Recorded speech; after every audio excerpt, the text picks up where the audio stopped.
오늘은 이제 지난주에 말씀드린 대로 우리가 단번에 얻은 믿음의 도를 위해서 힘써 싸우라는 편지를 하고 있는 그 유다의 그 심정을 우리가 보게 되고, 그리고 보통 통상적으로는 유다서를 배도자들을 향한 경고의 편지라고 하지만 이것을 우리 그리스도인들에게 영적인 전쟁, 선한 싸움, 믿음의 이 전투가 무엇이라는 것을 이 가인과 발람과 고라를 통해서 이제 살펴보도록 하겠습니다. 이것은 상당히 이제 제가 여러모로 생각하면서 이미 2000년 전에 이 편지가 써질 때는 이제 주님께서 그 십자가의 사역을 완성하시고 성천하시고 나서 거의 한 40년 정도, 40년, 50년이 지난 이때에 지금 이와 같은 그 죄들이 이 교회 안에 침투해 들어왔다는 것을 보게 됩니다. 그리고 이것은 제가 지난주에도 말씀드렸듯이 그 당시에 2000년 전뿐 아니라 지금까지도 여러 부분과 여러 모양으로 이 교회를 무너뜨리고자 하는 마귀의 그 괴계가 있다는 것을 우리는 보게 됩니다. 그래서 이 세 사람을 통해서 이 마귀는 이미 믿는 자에게 있어서도 이것을 어떻게 해서 하나님께 나아가지 못하게 하고 또 우리가 하나님께로 받는 상급을 받지 못하도록 어떻게 유혹하는가 하는 것을 제가 말씀을 드리고자 합니다. 우선 여기 손을 놓고 출애굽기 17장을 보겠습니다.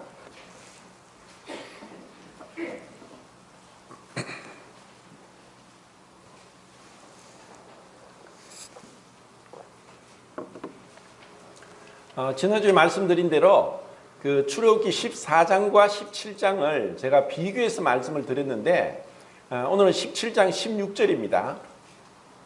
16절 같이 읽겠습니다. 시작.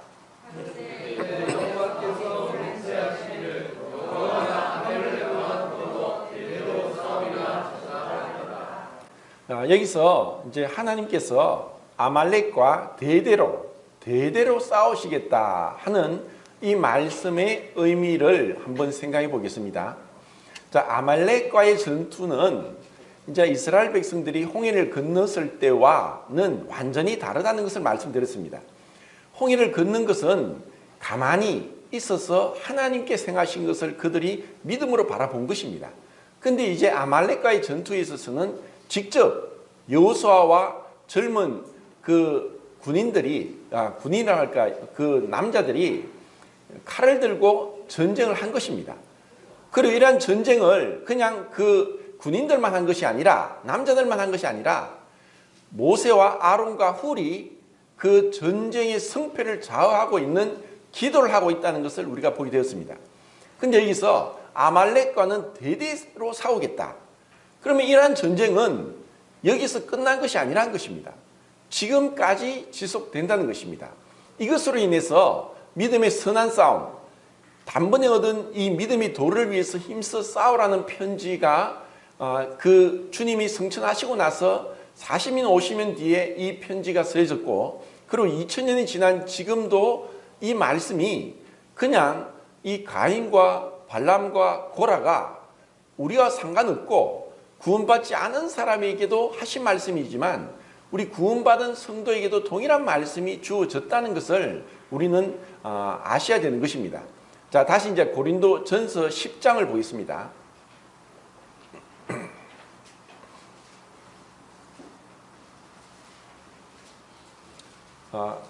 한 분은 마이크 잡고 읽어주시면 좋겠어요. 자, 10장 10절, 11절, 12절입니다. 10장, 원래는 1절부터 읽어야 되는데 시간 관계상 10절, 11절, 12절, 3절만 읽겠습니다. 시작.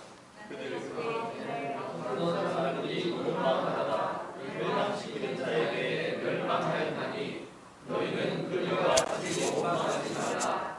그들에게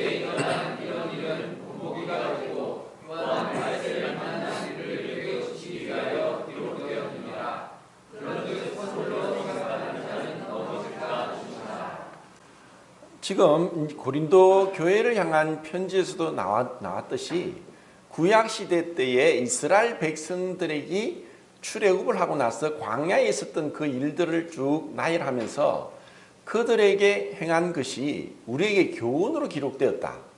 그리고 우리로 하여금 이와 같은 죄를 범하지 않도록 하는 것을 위해서 성경을 기록하고 있다는 것을 말씀합니다. 그러니까 이미 우리는 하나님의 은혜로 구원을 받았고 모든 죄를 용서받았습니다. 그런데 이것은 하나님께서 행하신 마치 홍해를 건널 때 그들이 아무것도 할 수 없었던 것처럼 하나님의 은혜로 우리에게 값없이 선물로 그저 공짜로 주어진 것을 지나서 이제는 한번 출생한 자가 이 영적으로 성수가 하듯이 이제 단번에 얻은 믿음의 도를 힘써 싸워서 지켜나가는 것을 말씀하고 있다는 것입니다. 그래서 이것이 구약 성경이 우리와 이미 상관이 없다. 이것은 이스라엘 백성의 역사다 하는 것이 아니라 여기서 우리에게 교훈을 주시는 겁니다. 이스라엘 백성들이 은혜로 출애굽을 하고 홍해를 건넜음에도 불구하고 광야에서 그와 같은 죄를 범한 것처럼 우리도 그런 죄를 범할 수 있다는 것입니다. 분명히 여기에는 섞여 사는 무리가 탐욕을 품음으로 인해서 그들 가운데서 이 탐욕이 마치 지금 코로나 바이러스처럼 전염이 되는 것처럼 전염이 됐습니다.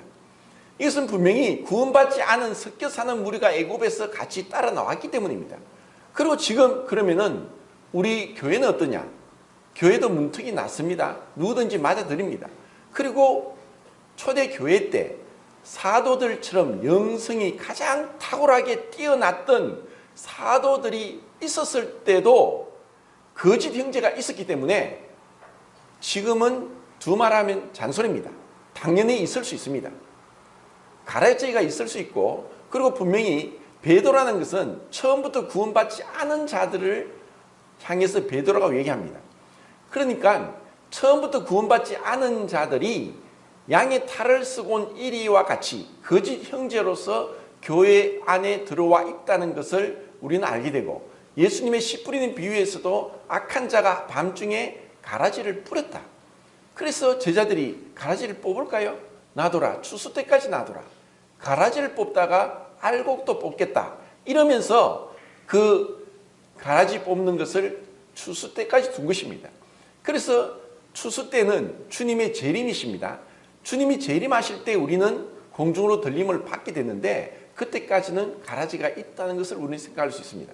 그리고 또 한 가지, 이 배도자들 아니고 구원받은 그리스도임에도 불구하고 우리 그리스도인들이 이러한 영적인 전쟁을 하지 않으면은 또 마귀는 구원받은 자를 택한 자마저도 삼키기 위해서 우는 사자같이 두루 다니면서 우리 그리스도인들이 상급을 얻지 못하도록, 승리하지 못하도록, 주님을 닮지 못하도록, 그리고 정말 주님의 뜻이 이루어지지 못하도록 밤낮 잠을 자지 않고 참소하고, 그리고 우리를 유혹하고 거짓으로 속이고 있다는 것을 우리는 아셔야 됩니다.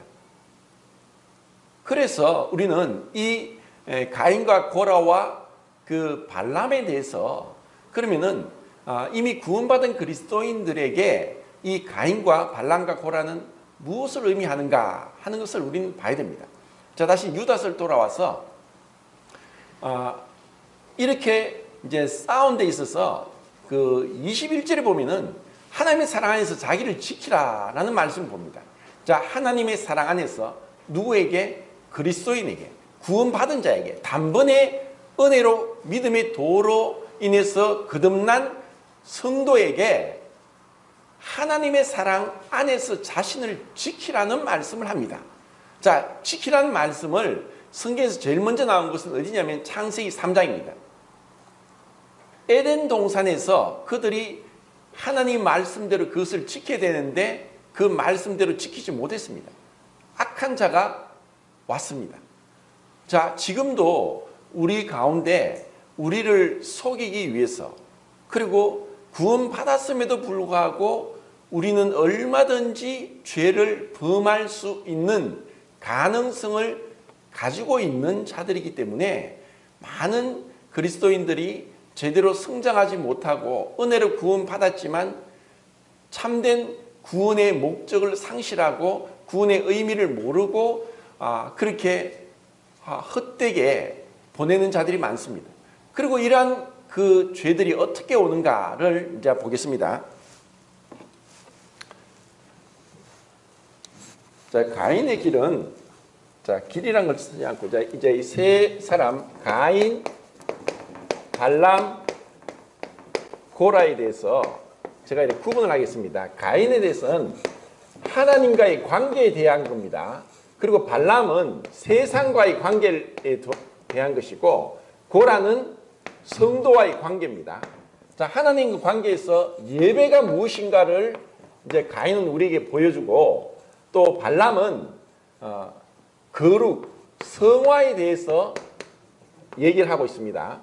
그리고 고라는 은사와 질서에 대해서 얘기합니다. 자, 그러면 이제 그 하나님께 예배 드리는 것은 믿음으로 예배를 드리는 건데, 믿음으로 예배를 드리는 게 무엇이고, 그리고 이 거룩과 성화, 이 발람은 이 절제가 무엇인지를 우리에게 말씀하고 있고, 그리고 이 고라는 우리에게 충성, 그리고 사랑에 대해서 얘기합니다. 만약에 이것을 우리가 그리스도인들이 올바로 가르침을 받지 못하면은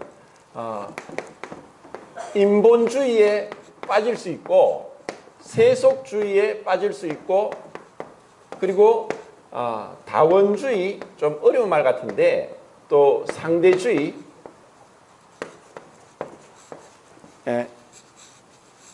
빠질 수 있습니다. 자, 이것을 제가 하나하나 이제 말씀을 드리겠습니다. 이 유다서에 기록된 가인의 길, 발람의 어그러진 길, 고라의 폐역.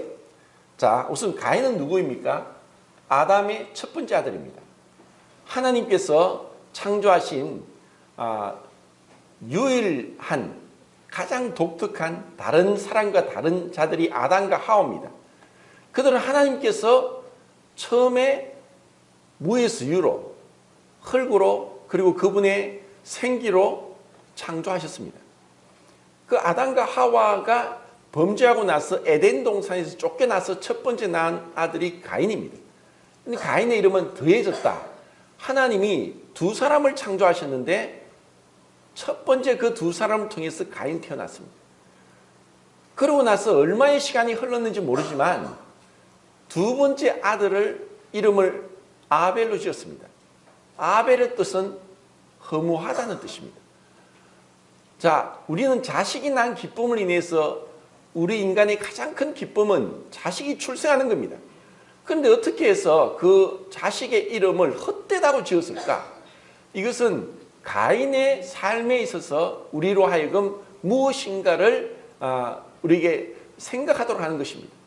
자, 하나님은 이 아담을 에덴 동산에 쫓아내게 할 때 특별하게 은혜를 일방적으로 행하신 것이 있는데 그것이 가죽옷입니다. 이 가죽옷은 성경에서 일관된 계시의 흐름 가운데서 예수 그리스도를 상징한다고 우리는 볼 수 있습니다. 이 가죽옷은 동물의 가죽을 얘기합니다. 그런데 가죽옷을 지어 입혔지만 피에 대한 언급이 없었습니다. 그리고 분명히 피에 대한 언급이 두 번째도 나와야 되는데 나오지 않는 것이 아벨의 제사입니다. 자, 아담이 에덴 동산에 쫓겨나기 전에 분명히 하나님으로부터의 가르침을 받았다고 생각합니다. 왜냐하면 우리 인간은 가르침을 받지 않으면 알 수가 없습니다. 스스로 하나님께 나아가는 걸 알 수 없습니다. 가죽옷을 통해서 하나님은 그분은 아담을 교육했습니다. 그리고 아담과 하와는 하나님 앞에 어떻게 나아가야 되는가를 그의 아들들 가인과 아벨에게 분명히 교육했다고 생각합니다. 그렇기 때문에 가인과 아벨은 하나님께 제사를 드린 것입니다. 자, 그러면 가인과 아벨은 동일하게 하나님의 존재를 알았습니다. 에덴 동산에 쫓겨나서 하나님을 볼 수 없었고 또 하나님의 음성을 듣지도 못했지만 아버지 어머니를 통해서 하나님이 창조주시다 하는 것을 그들이 알게 되었고 또 어떻게 해서 가죽옷의 의미가 무엇인가를 들었을 것입니다. 그런데 가인은 농사 짓는 농사꾼이 되었고 아벨은 양을 치는 목자가 되었습니다.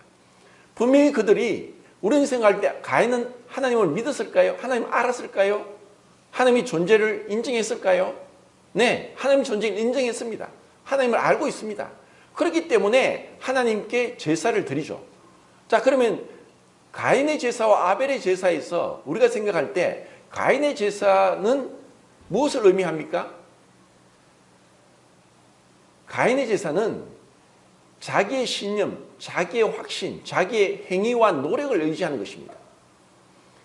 가인의 제사에는 희생이 없습니다. 아벨은 왜 양의 첫 새끼와 기름을 드렸다고 하면서 분명히 피에 대한 언급이 없습니다. 그래서 아벨의 제사는 피제사가 아니다라고 하는 분들이 있는데 그것은 성경을 잘 몰라서 하는 말입니다. 언급되지 않았다고 해서 없는 것이 아닙니다. 양의 첫 새끼와 기름을 드리기 위해서는 양을 죽여야 됩니다. 양을 죽이지 않고 그 안에 기름을 꺼낼 수가 없습니다. 기름과 피는 하나님 것이기 때문에 그것을 사람이 함부로 할 수 없도록 레위기에서 말씀했습니다. 그러면 왜 피에 대한 언급이 없느냐? 그것은 가인이 나중에 아벨을 죽이는 첫 번째 살인이 일어날 때 피에 대한 언급이 나옵니다. 그래서 피에 대한 첫 번째 언급을 통해서 그것은 죄를 상징하는 것이고 죄로 인해서 피가 흘려진 것을 우리에게 가르쳐주기 위해서 그 첫 번째, 두 번째 가죽옷과 아벨의 그 제사에서 피에 대한 언급을 하지 않은 것입니다. 이것은 제가 분별한 것입니다. 자, 근데 가인은 열심히 아벨보다 더 많은 노력을 기울였습니다. 아담이 범죄했을 때 너는 이마에 땀이 흘려야 되고 가시와 엉겅퀴가 나서 네가 그 농사 짓는 데 힘이 될 것이다.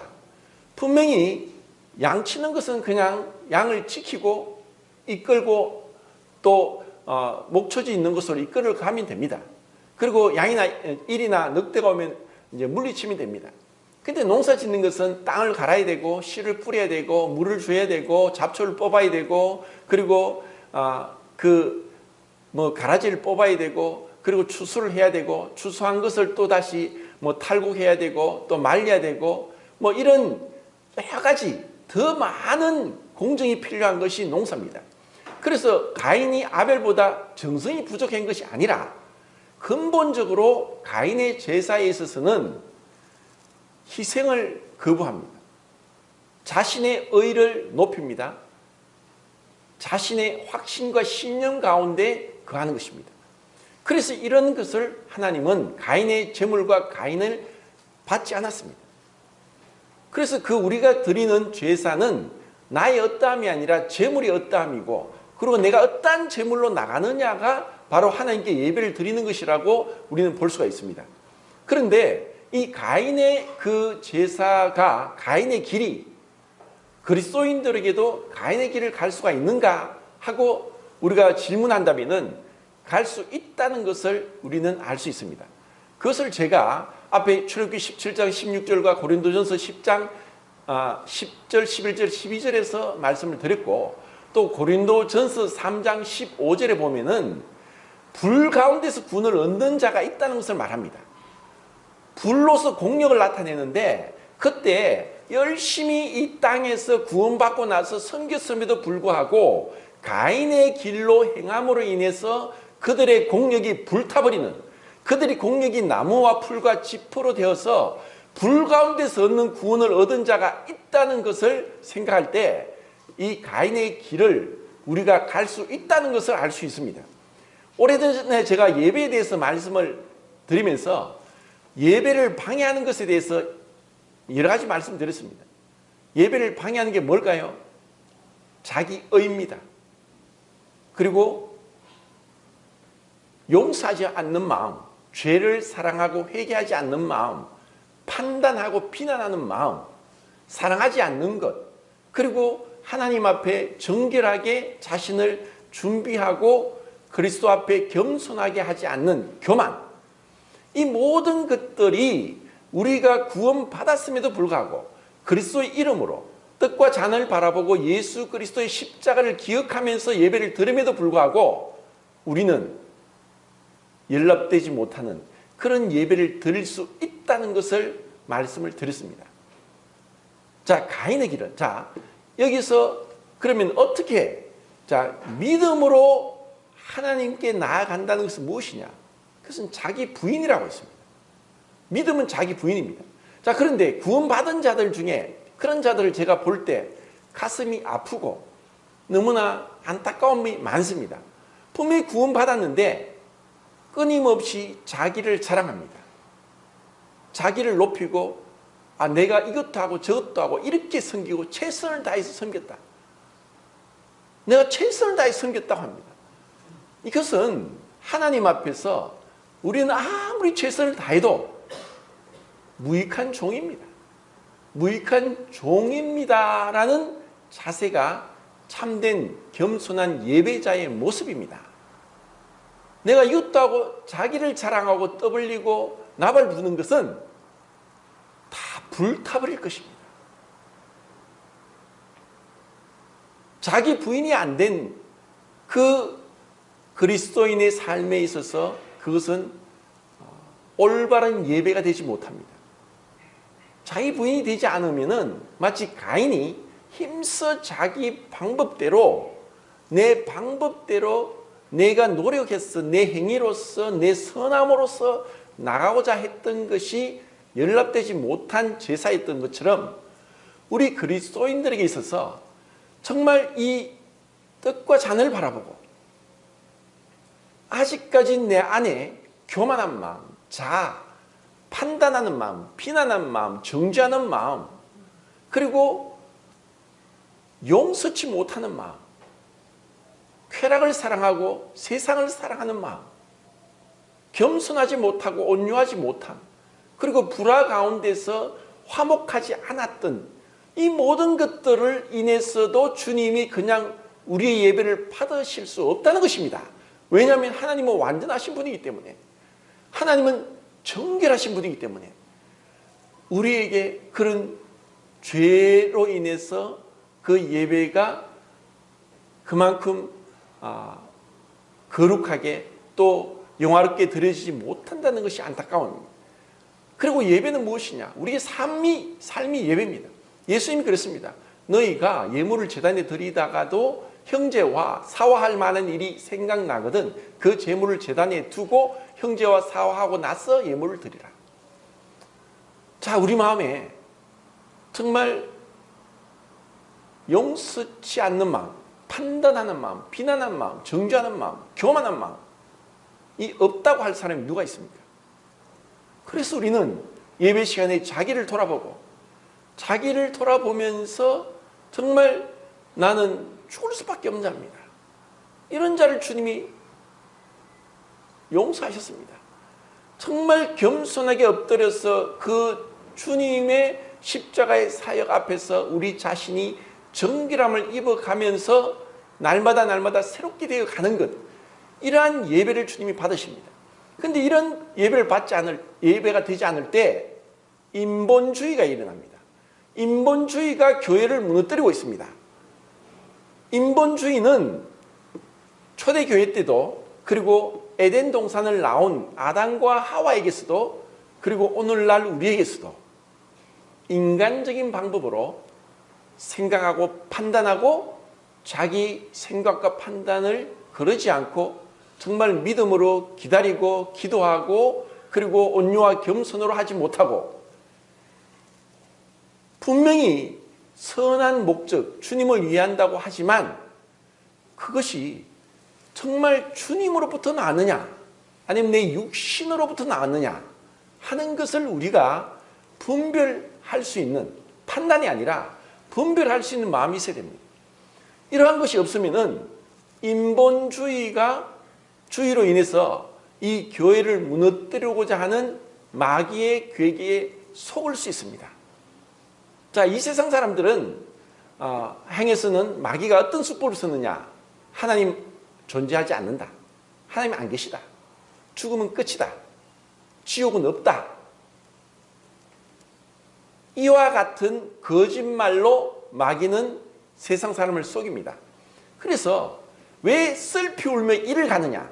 원통하고 분해서 내가 속았구나. 내가 속았구나.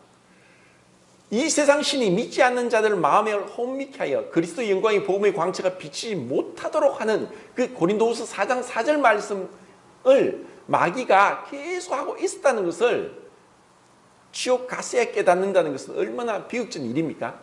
그런데 이 마귀가 구원받은 그리스도인들도 속입니다. 그래. 자, 너의 의의를 드러내. 너의 선함과 능력을 드러내. 너는 훌륭해. 그래, 너 많은 일을 했구나. 너를 자랑해. 그리고 다른 사람들보다 너 자신을 과시해. 이런 것에 얼마나 많은 그리스도인들이 속아 넘어가는지 모릅니다. 성전을 지을 때 솔몬 때 보면은 망치 소리, 정소리 나지 않았다. 다듬은 돌을 가지고 왔다. 그래서 교회는 다툼이나 불화가 있어서는 안 됩니다. 분명히 그런 것이 없다고 할 수 없지만 분명히 그것을 빨리빨리 십자가로 처리해야 되고 화해를 해야 되고 용서를 구해야 되고 용서해야 되고 사랑해야 되고 연합해야 되고 그리고 품어야 됩니다. 오래 참아야 됩니다.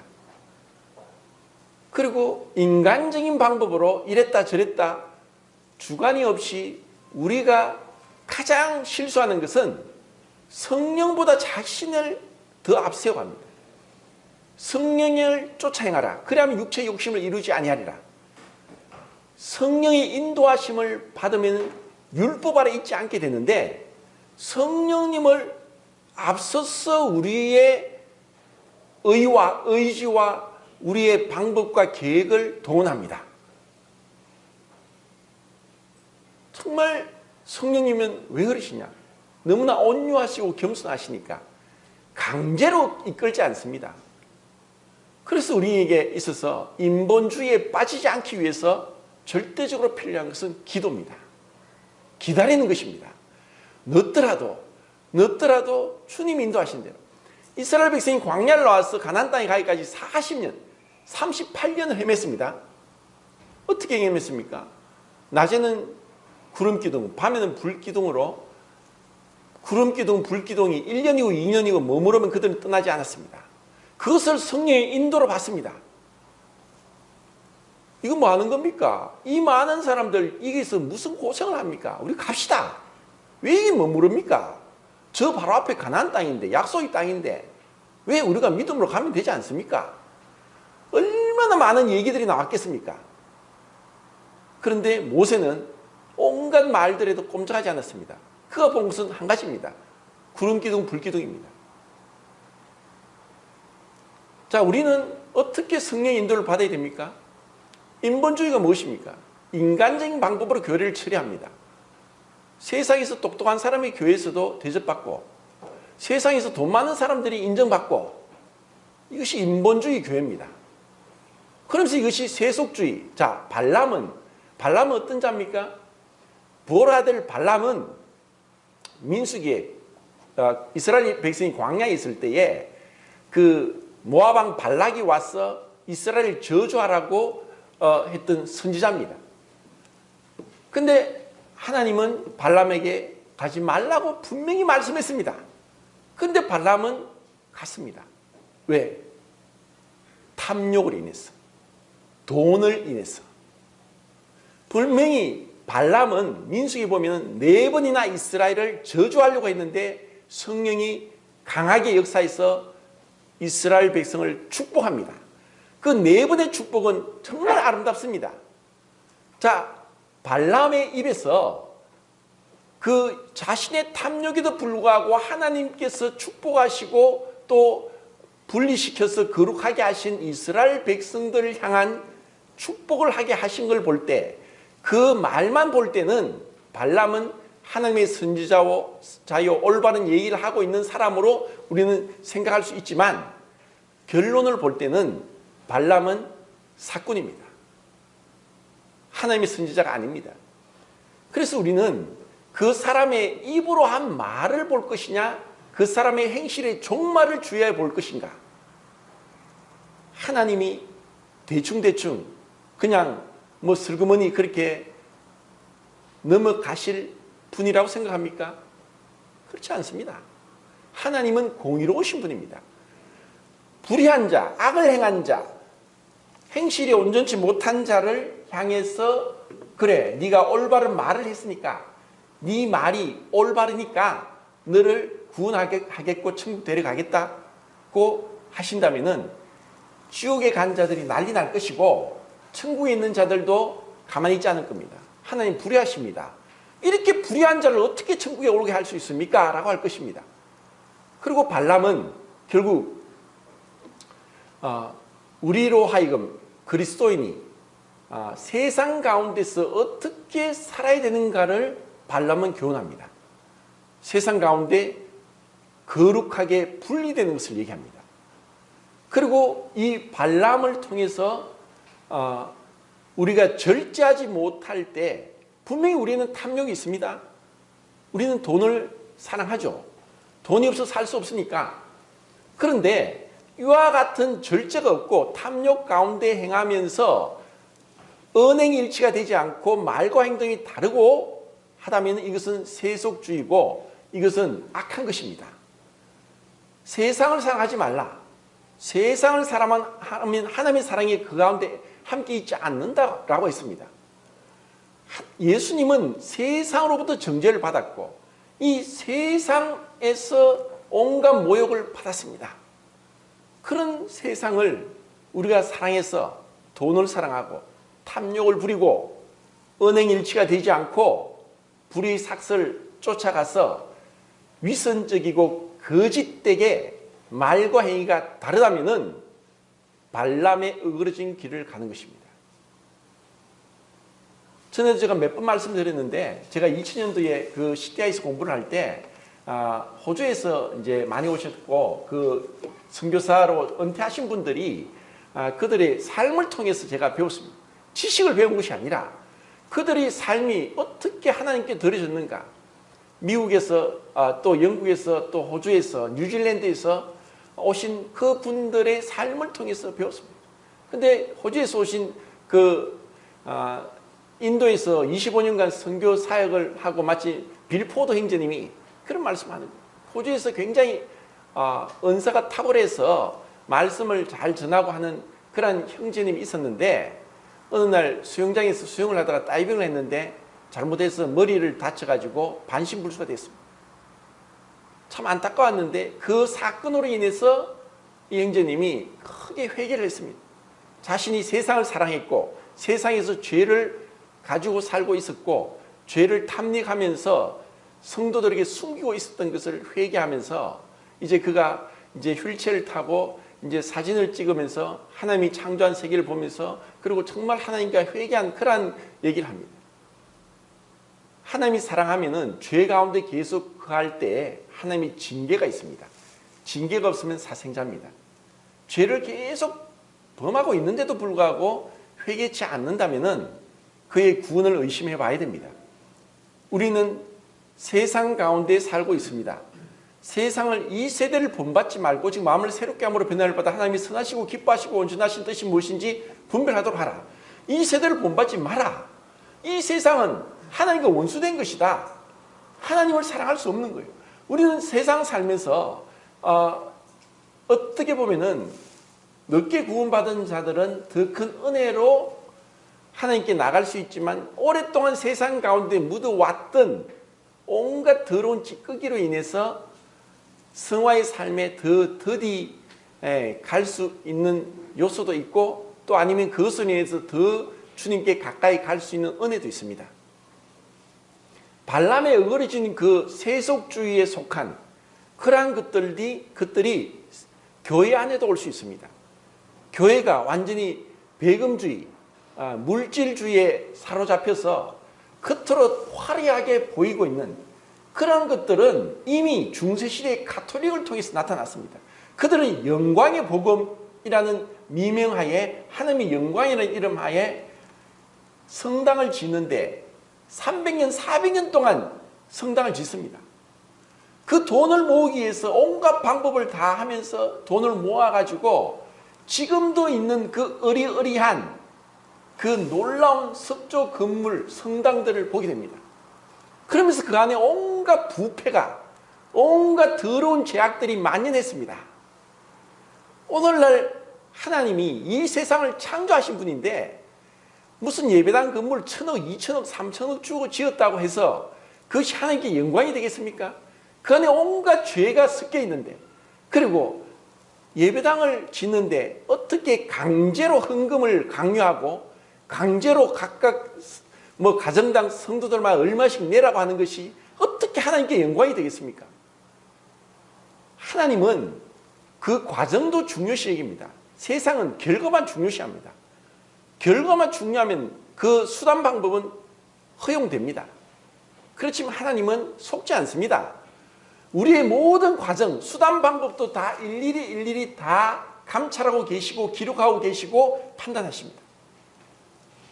우리는 어떤 식으로든지 결과적으로 눈에 드러난 대로 빨리 가고 드러나고 하는 것이 아니라 함께 이 교회가 한 몸이요, 모든 성도가 존귀하고 그 안에 그리스도가 계시기 때문에 누구라도 불편하지 않게 더디더라도 함께 천천히, 그리고 화목한 가운데, 그리고 겸손한 가운데 주님 앞에 기도하면서 그렇게 한 발 한 발 움직이는 겁니다.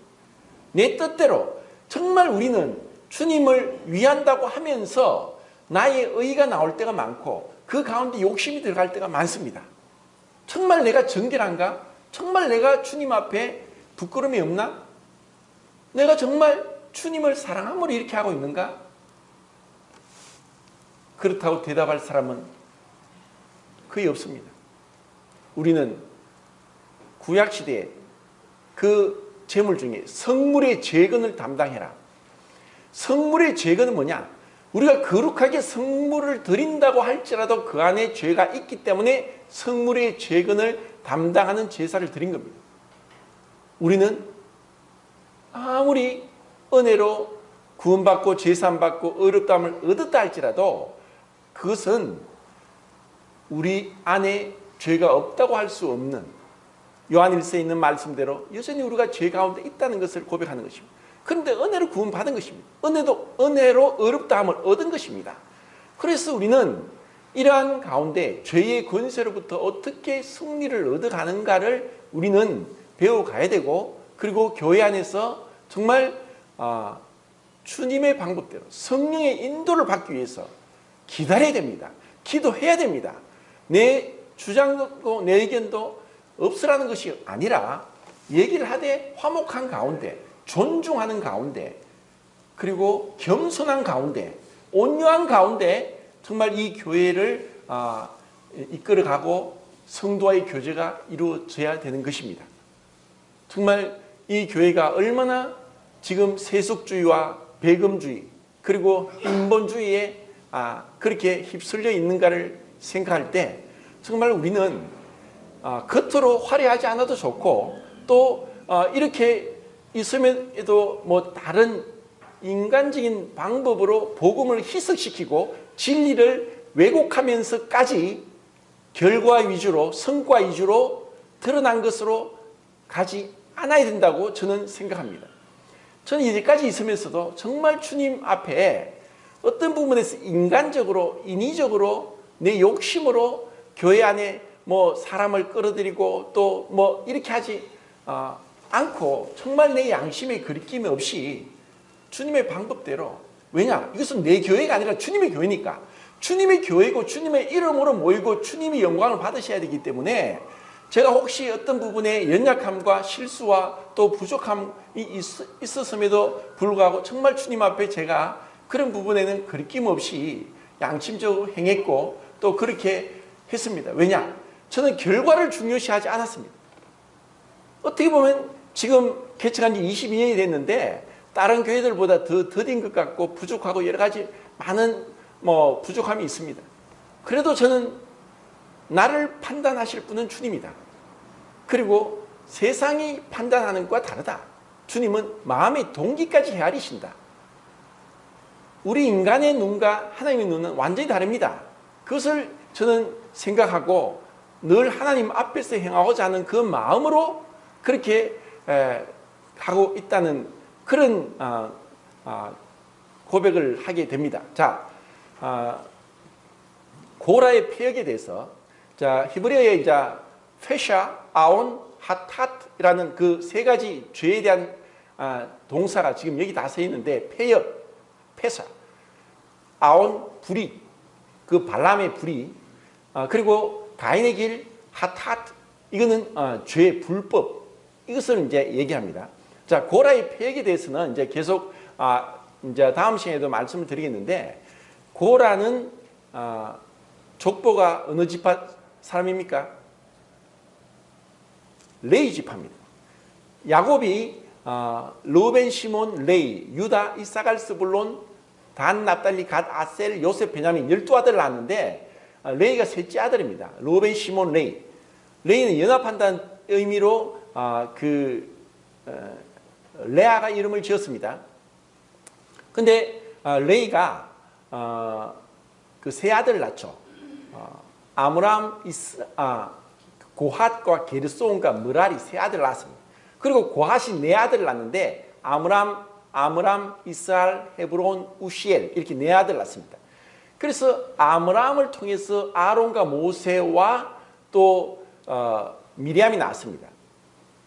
그리고 이스라엘을 통해서 고라가 태어납니다. 그래서 아론과 아론의 아들 나답과 아비우와 이스라엘과 나답과 아비우의 사촌이 고라입니다. 그러니까 이 고라가 다단과 아비람과 르우벤과 함께 반역을 한 것은 아론이 왜 너희들만 제사장이 되느냐 하는 것에 대한 그 하나님을 향한 반역이었고, 그리고 모세 왜 너만 지도자가 되느냐. 야곱의 첫째 아들은 르우벤인데 르우벤이 그런 고라와 함께 성직자 제도와 그리고 목회 제도에 대한 반역을 일으킨 것이 고라의 폐역입니다. 하나님은 그것을 땅이 갈라지는 지진으로 그들을 삼켜버리면서 심판했습니다. 자, 여기서 참 중요한 것은 오늘날도 기존 교회에서 이 고라의 폐역을 들어서 마치 성직자, 성 앞에서 목회하는 목회자를 대항하는 것은 고라의 폐역과 같다고 가르치는 어처구니 없는 일들이 일어납니다. 구약시대 때에는 분명히 이 성직 제사장 제도는 출생으로 났습니다. 레위 지파, 고앗 자손, 아므람의 자손, 아론의 아들들만 제사장이 되었지 그 누구도 제사장이 되게 하지 못했습니다. 그러면은 이제 신약시대 때도 이미 그리스도께서 십자가로 그 구속을 완성하시고 율법을 완성하시고 율법으로부터 이제 벗어나서 새 사람, 새 생명 가운데로 인도했는데도 마치 오늘날 교회의 목회자가 아론과 같이 제사장 계급이라고 가르치는 것은 너무나 잘못된 성경 가르침이고 비진리고 비성경적입니다. 오늘날 성직자는 없습니다. 오늘날 성직자는 구원받은 모든 그리스도인입니다. 우리는 왕같은 제사장입니다. 베드로전서 2장 9절에 요한계시록 1장 5절에 우리는 제사장입니다. 이 제사장은 출생으로 났습니다. 구약시대의 제사장은 아론의 자손들만 제사장으로 출생해서 제사장이 되었지만 이제 신약시대 제사장은 그리스도로 거듭난 자들이 다 제사장입니다. 그러면 여기서 고라의 폐역에서 가르쳐주는 것은 무엇이냐? 고라의 폐역에서는 제가 뭐라고 적었죠? 이게 뭐죠?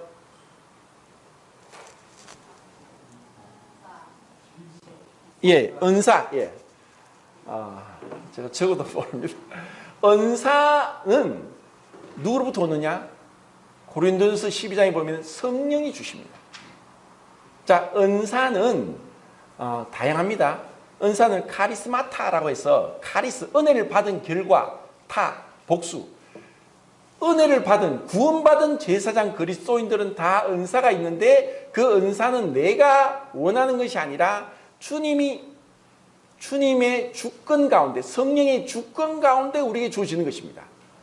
그래서 은사가 다릅니다.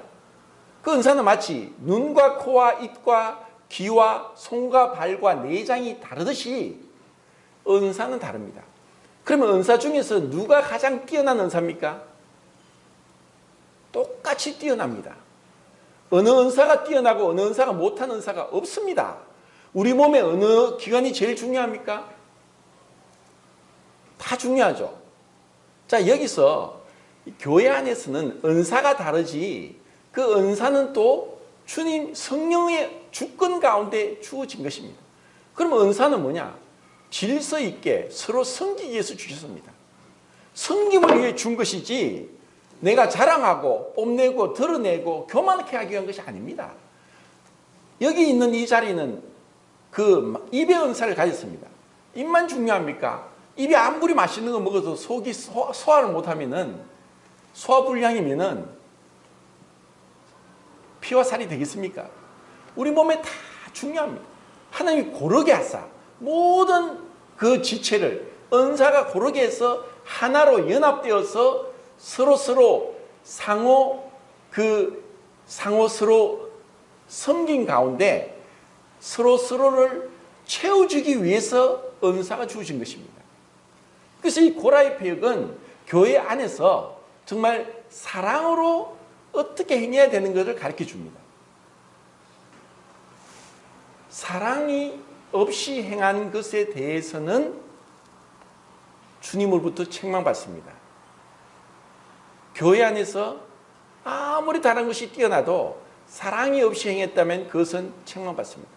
그리고 그 사랑도 진리와 그리고 성경의 참 그 교리와 모순되지 않습니다. 서로 조화되게. 그래서 그 사랑이 나타난 것은 충성입니다. 그리고 질서입니다. 우리 몸에 왜 암이 뭐냐? 머리에 통제를 받지 않고 자기 멋대로 자랍니다. 우리는 교회 안에서 질서 가운데 하나님은 어지러움의 하나님이 아니라 질서의 하나님입니다. 하나님은 이런 질서 가운데 우리를 이끌어 가십니다.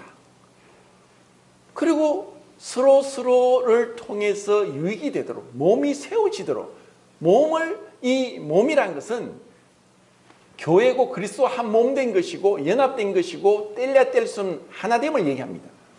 하나님이 우리를 하나되게 하셨습니다. 그래서 우리는 그 하나된 가운데 이렇게 우리는 몸을 이루고 예배를 드리고 한 떡에 참여합니다. 떡이 하나요. 많은 우리가 한 떡에 참여한다. 우리는 한 떡에 참여하면서 한 떡이신 그리스도로 인해서 생명을 받게 된, 그래서 우리는 한 떡의 한 지체인 것입니다. 이것이 교회의 비밀입니다. 자, 그래서 이 고라의 패역은 나중에 뭐로 가느냐? 상대주의, 다원주의, 민주주의로 갑니다. 교회는 민주주의가 아닙니다. 다원주의가 아니고 상대주의가 아닙니다. 교회는 어떻게 보면 절대적인 하나님의 주권 가운데 말씀의 진리 가운데 그렇게 교회가 이끌어져 가야 됩니다. 그냥 교회에서 이런 진리를 희석하면서 진리와 배제된 상반된 가운데 사랑이 나타나지 않는 것입니다. 만약에 진리만 강조하면은 교회가 굉장히 딱딱해지고 차가워집니다. 사랑만 강조하면은 무질서해집니다. 그래서 진리와 사랑이 함께 서로 모순되지 않게 가도록 하는 것이 바로 이 교회 안에서 성도 안에 사랑과 충성과 은사와 질서가 어떻게 되어 가야 되는가를 이 고라의 패역을 통해서 가르쳐 주는 것입니다. 이것이 없으면은 이 고라의 패역을 통해서 교회가 무질서해집니다. 야, 똑같은 형제인데 뭐 니만 잘났냐? 똑같이 해야 되지 않느냐?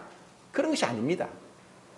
정말 우리는 온유와 겸손 가운데 주님의 마음으로 서로를 존중하면서 그리고 성령의 인도를 받기 위해서 기다리고 늦더라도 기다리면서 주님의 방법 따라 가야 되는 것입니다. 이상으로 말씀을 마치겠습니다.